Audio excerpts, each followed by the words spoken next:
हवा अभी भी थोड़ी सी कांप रही थी क्योंकि एरियल अटैक अभी अभी रुका था। एक गहरा मेटालिक धूल नीचे गिर रहा था जब साइबॉग धुएं में एक बड़ी परछाई की तरह बिल्कुल सही जगह पर उतरा। वो घायल जेनेटिक फ्यूजन स्पेशलिस्ट जिसकी होंठ फटी हुई थी और वो मुश्किल से सांस ले रहा था, उसने क्लोज क्वार्टर्स कॉम्बैट शुरू करने के लिए एक जरूरी बहुत छोटा वक्त देखा। एक जानवरों जैसा एड्रेनलिन का जोश उसको आगे धकेल दिया। दोनों लड़ने वाले तेज रफ्तार से आगे बढ़े। उनकी हरकतें ब्लर हो गईं जब वो जल चुके मैदान के बीच नेक्सस पर आकर टकराए। साइबॉग शांति से चलते हुए जीन फ्यूजर के घबराहट भरे ऑफेंसिव ब्लो को आसानी से रोक दिया। एक थर्ड की आवाज आई जब वो उसकी मजबूत प्लेटिंग से टकराया और तुरंत उसने जवाब दिया। एक खतरनाक काउंटर स्ट्राइक जो पिस्टन की ताकत से मारा गया सीधा स्पेशलिस्ट के चेहरे पर लगा। उस टक्कर की आवाज भीले के शोर के ऊपर भी सुनाई दी। एक दुख भरी क्रैक की आवाज आई जिसने जीन फ्यूजर को हवा में फेंक दिया। वो जमीन पर गिरा, हार चुका था और उसके मुंह में खून का स्वाद भर गया था। जीतने वाली मशीन ने अपनी बड़ी तेल लगी मेटालिक मुट्ठी उस हारे हुए शरीर के ऊपर उठाई, जबकि चारों तरफ बैठे दर्शक जोर से चिल्लाने लगे। उनकी एक जैसी तालियों की गूंज से व्यूइंग प्लेटफॉर्म्स हिल गए। इसी बीच एक अलग आवाज प्रूफ एग्जीक्यूटिव चेंबर में, जहां का माहौल ठंडा और साफ सुथरा था, एक घबराया हुआ सबऑर्डिनेट मो डोंगजी को एक होलोग्राफिक वीडियो ब्रीफिंग दे रहा था। प्रोजेक्शन हल्की नीली चमक रही थी। असिस्टेंट ने बताया कि उनकी निर्धारित जगह नंबर .36 पिछले कई महीनों से पूरी तरह शांत डोमिनेंसी थी। सबऑर्डिनेट ने हल्का सा कंट्रोल पैड से छेड़छाड़ करते हुए माना कि उन्हें अभी भी पक्का पता नहीं है कि दुश्मनों ने वो जगह छोड़ दी है या वो वहां कोई बड़ा छिपा हुआ स्कीम बना रहे हैं। मो डोंगजी, जिसके चेहरे पर कोई भाव नहीं थे, ने बस तुरंत लुओ तियानशु के बारे में अपडेट मांगा। उसके एड ने तियानशु के बेहतरीन समावेशन असिमिलेशन के बारे में बताया, उसकी ज़बरदस्त विकास की रफ्तार, रेट ऑफ डेवलपमेंट और उसके एडवांस सेकेंड ईयर तक पहुंचने की नज़दीकी पर ध्यान दिया। पेशेवर जिज्ञासा के चलते सबऑर्डिनेट ने होशियारी से लुओ तियानशु के शुरुआत ओरिजिन्स के बारे में पूछा, ये देखते हुए कि उसकी अलग शारीरिक संरचना पूरी तरह इंसानी नहीं लगती थी। मो डोंगजी की आंखें तुरंत छोटी हो गईं। उसने तेजी से बात काटी, उसकी आवाज़ कम और बर्फ जैसी ठंडी हो गई और उसने सख्त चेतावनी दी कि वो ऐसे सवाल ना करें जो उसके काम के दायरे एरिया ऑफ रिस्पॉन्सिबिलिटी से बाहर हों। सबऑर्डिनेट के तुरंत हकलाते हुए माफ़ी मांगने के बाद मो डोंगजी ने उसकी सेवाओं को रुकवा दिया और उसकी जगह उसने एक स्टूडेंट बाउट देखना चुना जो खत्म होने वाला था। एमडी ने आसानी से अपना मॉनिटर फीड बदल दिया ताकि वो उस जंग का आखिरी हिस्सा देख सके जो उसने अभी छोड़ दी थी। उस मैकेनिकल एंटिटी की साफ डरावनी श्रेष्ठता, सुपीरियॉरिटी को देखते हुए जिस आसानी से उसने अपने दुश्मन को तोड़ा, उसने सोचा कि मैकेनिकल गॉड ग्रुप में जैसा उसने पहले सोचा था उससे ज्यादा जबरदस्त लड़ाई की ताकत कम्बैट एफिकेसी है। उसने अपनी तुरंत की जांच पूरी की। मैकेनिकल बदलाव, ऑगमेंटेशन लड़ाई के मैदान में ज्यादा बेहतर, ज्यादा अडेप्टेबल मजबूती और असली ताकत देते हैं। लेकिन उसके होंठ का कोना हल्का सा कस गया। उसके मन में इस नतीजे की आखिरी उपयोगिता, अल्टीमेट एफिकेसी को लेकर कुछ खास शंकाएं थीं। मो डोंगजी ने एक जरूरी बड़ी रोक को माना। चाहे उनकी कितनी भी ऑपरेशनल स्ट्रेंथ हो, साइबॉग्स को सीक्रेट सोर्स साइट में जाने की इजाज़त नहीं है, क्योंकि वहाँ के ज़बरदस्त एनर्जेटिक फील्ड की वजह से सारे इलेक्ट्रॉनिक और इंजीनियर्ड कंपोनेंट्स तुरंत काम करना बंद कर देते हैं, वो बेकार हो जाते हैं। डिस्प्ले को एक तेज टब से बंद करते हुए उसने ये नतीजा निकाला कि उस खास विनाशकारी माहौल में सबसे तगड़ा साइबरनेटिक ऑर्गेनिज्म भी जल्दी से बेकार, भारी भरकम मेटालिक कचरे में बदल जाएगा। इन बड़े इवेंट्स के कुछ देर बाद प्रोटैगनिस्ट और शेनचिंग हान अपने अपने माता पिता के साथ एक आरामदायक और खुशनुमा वीकेंड विजिट के बाद वापस आ गए। दोनों फैमिलीज ने मिलकर एक अच्छा गर्म सेलिब्रेशन मील खाया था, जिससे उनकी घरेलू शांति और मजबूत हो गई। अपने ठहरने के दौरान उन्होंने यूनिवर्सिटी की तरफ से माता पिता के लिए अकोमोडेशंस प्रपोजल पर बात पूरी की। ये एक ज़रूरी लॉजिस्टिकल स्टेप था जिसे दोनों फैमिलीज ने खुशी खुशी मंजूर किया। जब ये घरेलू मामला हल हो गया तो प्रोटैगनिस्ट ने तुरंत अपना पूरा ध्यान अपने अगले असाइनमेंट पर लगाया। एक बहुत मुश्किल टारगेट, जिसे सिर्फ कैट गर्ल के नाम से जाना जाता था, उसको पकड़ना। ये टारगेट शहर के चमकदार, अफरा तफरी वाले नियॉन लाइट से भरे हुए प्लेजर डिस्ट्रिक्ट में काम करती थी। यहाँ की हवा इलेक्ट्रिक लाइट और बनावटी परफ्यूम की खुशबू से भरी हुई थी।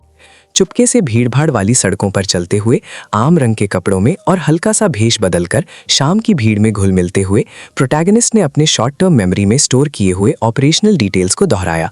उस शिकार को ऑफिशियल तौर पर एक आम टियर 6 जेनेटिक फ्यूजन स्पेशलिस्ट माना गया था, जो अपनी बहुत ज़्यादा परेशान करने वाली रफ्तार, वेलोसिटी के लिए मशहूर थी।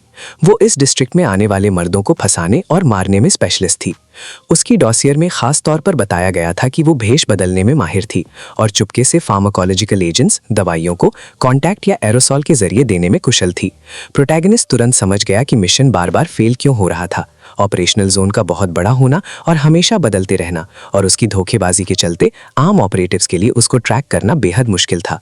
अपनी गहरी निगरानी इंटेंसिव सर्वेलेंस शुरू करने के लिए प्रोटैगनिस्ट ने अपनी खास आई ऑफ द स्काई एबिलिटी का इस्तेमाल करते हुए एक ब्रॉड स्पेक्ट्रम स्वीप शुरू किया, जिसमें उसकी जन्मजात खतरे को पहचानने की शक्ति डेंजर परसेप्शन फैकल्टी का इस्तेमाल किया गया था।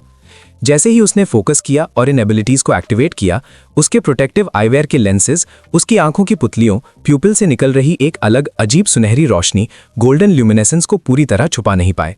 एक्टिवेशन बहुत तेज था, जैसे गर्मी का एक शांत झटका लगा हो। उसकी चमकती आंखों के इस अजीब अचानक दिखाव ने आसपास के पैदलों को चौकन्ना कर दिया और थोड़ी घबराहट फैल गई। कुछ लोग आर्टिफिशियल लाइट में उसकी चमकती अजीब आंखों से परेशान थे, जबकि दूसरे बस ये कह रहे थे कि वो अपनी घूरने वाली परेशान करने वाली नज़र के बावजूद भी हैरानंगेज तरीके से खूबसूरत था। क्योंकि प्रोटैगनिस्ट आसानी से दिख रहा था, एक तगड़ा मस्कुलर आदमी जिसमें सस्ती शराब की हल्की सी बू आ रही थी, गुस्से से उसके पास आया, अपना सीना फुलाकर और पूछने लगा कि वो किसको घूर रहा है। प्रोटैगनिस्ट इस चुनौती से बिल्कुल भी परेशान नहीं हुआ।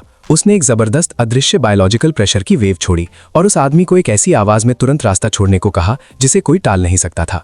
उस तेज ताकत ने तुरंत उस गुस्से वाले आदमी को पीछे और हवा में एक कपड़े की गुड़िया की तरह उछाल दिया, जिसे आसपास की भीड़ झटके से हैरानी और सरगोशियों में पीछे हट गई। अब बेहोश पड़े आदमी के ऊपर शांति से खड़े होकर प्रोटैगनिस्ट ने यह निश्चित किया कि उसकी पहली जांच रिकॉनेसेंस खास टारगेट को पहचानने में नाकामयाब रही थी और उसने नई खोज स्वीप शुरू करने के लिए कहीं और जाने का फैसला किया। जैसे ही वो जाने और अंधेरे में घुलने की तैयारी कर रहा था, उसने कुछ जानी पहचानी शक्लों को लोगों की भीड़ में आगे बढ़ते हुए देखा। उसने माँ वेवेई को पहचाना, जिसके साथ 2 और स्टूडेंट्स थे, जिन्हें उसने जल्दी से ऑर्डिनरी टियर 7 स्टेटस के सीनियर स्टूडेंट्स के रूप में पहचाना, जो शायद अच्छा सपोर्ट और मदद देने के लिए मौजूद थे। माँ वेवेई और उसकी तेज नजर वाली लड़की साथी ने उसे एक साथ देख लिया। उस साथी ने MWW को कोहनी मारकर उसकी तरफ इशारा किया, जिसके चलते MWW ने तुरंत गुस्से में मुंह मोड़ लिया। साथी ने सुझाव दिया कि वो काफी दूरी बनाए रखें और उससे एंगेज ना हो। ये बात MWW ने मान ली और उसने जल्द ही अपने साथियों को उससे दूर तेज चलने को कहा। उनकी अचानक मिलकर उससे बचने की कोशिश ने प्रोटैगनिस्ट को थोड़ी देर के लिए हैरान कर दिया। तेजी से आगे बढ़ते हुए माँ वेवेई ने अपनी टीम को अपना अनुमान बताया कि क्योंकि प्रोटैगनिस्ट ने कॉन्ट्रैक्ट ले लिया है, वो उसकी शोहरत जानती थी, तो वो भी कैटगर्ल को ढूंढ रहा होगा। उसने जोर देकर कहा, उसका जबड़ा कस गया था, कि उनके ग्रुप को सबसे पहले ऑब्जेक्टिव को पाना होगा ताकि इज्जत उनको मिले। उनके मेल साथी जो स्पेशलिस्ट था ने भरोसे से उन्हें आश्वासन दिया और जोर देकर कहा कि मुश्किल ट्रैकिंग प्रोसेस को पूरी तरह उसकी एक्सपर्टीज पर छोड़ दें। उसने डीमन डॉग जीन्स के साथ अपने जेनेटिक फ्यूजन पर घमंड किया, ये दावा करते हुए कि उसकी तेज सूंघने की शक्तियां ऑल्फैक्टरी सेंसेस कैटगर्ल को उससे पहले ही ढूंढ लेंगी जब तक प्रोटैगनिस्ट अपना शुरुआती विजुअल स्वीप भी पूरा नहीं करेगा। जैसे ही उसने अपना ध्यान लगाया, उस गंदी हवा में एक गहरा दर्दनाक सांस लेते हुए उसके चेहरे के आसपास तुरंत एक अलग गुलाबी धुंधली ऑरा दिखी, जो खुशबू पहचानने सेंट डिटेक्शन का संकेत था। और उसने जीत के एहसास में आवाज कसकर घोषणा की कि उसने टारगेट का खास खुशबू वाला सिग्नेचर सफलतापूर्वक ढूंढ लिया है। रस्ते को पकड़कर डीमन डॉग जीन स्पेशलिस्ट ने उनका ध्यान सड़क के दूसरी तरफ मौजूद एक चमकदार मध्यम आकार के टैवन की तरफ किया, पूरे यकीन से ये घोषणा करते हुए कि टारगेट अंदर छिपी हुई है। कंपेटिटिव इच्छा से प्रेरित होकर माँ वेवे और उसकी टीम सड़क पर दौड़ पड़ी, ट्रैफिक के बीच से निकलते हुए और पैदलों की चेतावनियों को नजरअंदाज करते हुए।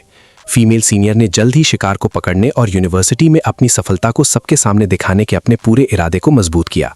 तीनों ने उस भीड़ भाड़ वाले शोरगुल वाले एस्टैब्लिशमेंट में प्रवेश किया और तुरंत पीछे के बूथ की तरफ खुशबू वाले रास्ते पर चल दिए। माँ वेवे ने धुंधले धुएं वाले माहौल में देखते हुए टारगेट की सही जगह, प्रिसाइज लोकेशन के बारे में पूछा। मेल स्पेशलिस्ट ने एक ऐसी औरत की तरफ इशारा किया जिसने आम चश्मा पहना था, जो आराम से और चुपचाप एक कोने के सोफे पर बैठी थी और एक ड्रिंक पी रही थी।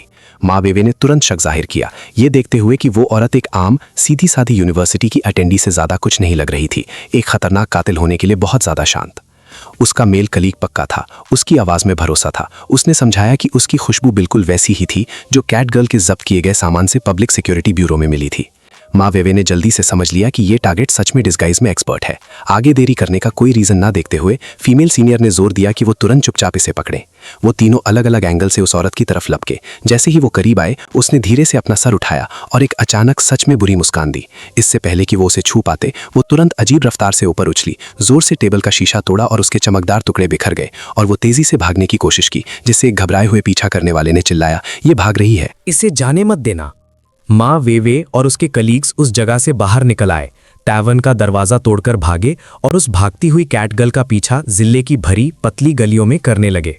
इस तेज चेस के दौरान माँ वेवे ने चिंता जताई कि कैटगर्ल की रफ्तार बहुत ज्यादा थी, एक्सपेक्टेड टियर 6 लिमिट से बहुत आगे। डीमन डॉग जीन फ्यूजर ने शांति से उसकी चिंता को काटा, भरोसे से याद दिलाया कि वो सेंट ट्रैक को बिना गलती के पकड़ सकता है और टारगेट को आखिर में आराम की जरूरत पड़ेगी या वो किसी डेड एंड में रुक जाएगी। उस लगातार अनदेखे रास्ते का पीछा करते हुए एक कम आने जाने वाली जगह में उन्होंने कैटगर्ल को जल्दी से एक गीली कचरे से भरी हुई डेड एंड गली में घेर लिया। मेल साथी ने उसकी मौजूदगी की पुष्टि की, वो फंस चुकी थी और दूसरों से कहा कि इस समस्या को तुरंत खत्म करें, इससे पहले कि वो कोई बायोकेमिकल काउंटर मेजर्स यूज कर पाए। फिर भी कैटगर्ल धीरे से घूमी, एक आलसी घमंडी मुस्कान दी और उन्हें चैलेंज किया। उसकी आवाज नरम और परेशान करने वाली थी।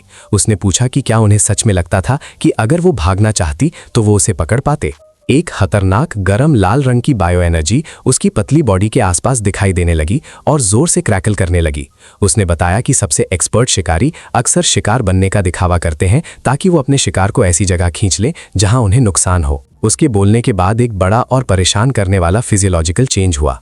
उसके नाजुक हाथ तुरंत लंबे बहुत तेज रेजर शार्प क्लॉज में बदल गए जो गली की कम रोशनी में चमक रहे थे। फिर उसने, उसकी आवाज अब धीमी दहाड़ जैसी थी, पूछा कि क्या वो सर्वाइवल का ये बेसिक रूल समझते हैं, इससे पहले कि वो एक जबरदस्त फोकस्ड बायोलॉजिकल प्रेशर तीनों पीछा करने वालों पर डाल दे। वो उस जोर से फिजिकली स्टंड हो गए और पीछे फेंक दिए गए।